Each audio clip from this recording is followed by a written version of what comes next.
ممنوعہ funding case کا فیصلہ آنے کے بعد F I a in action ہے۔ سابق اسپیکر قومی اسمبلی اسد قیصر کے بعد پی ٹی آئی کے سینئر رہنما میاں محمود الرشید کو بھی طلب کر لیا۔ کراچی میں سابق گورنر سندھ عمران اسماعیل اور ڈاکٹر سیما ضیاء کی بھی طلبی ہوئی ہے۔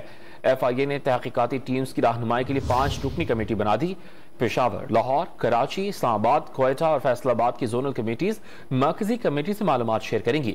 سابق اسپیکر اسد قیصر نے ٹویٹ کیا ہے کہ اتنا ہی ظلم کیا جائے جتنا کل برداشت بھی کیا جا سکے۔ ممنوعہ فنڈنگ کیس کا فیصلہ آنے کے بعد F I a in action ہے۔ سابق اسپیکر قومی اسمبلی اسد قیصر کے بعد پی ٹی آئی کے سینئر رہنما میاں محمود الرشید کو بھی طلب کر لیا۔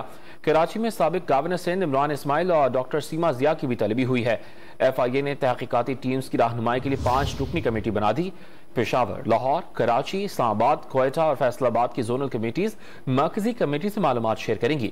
سابق اسپیکر اسد قیصر نے ٹویٹ کیا ہے کہ اتنا ہی ظلم کیا جائے جتنا کل برداشت بھی کیا جا سکے۔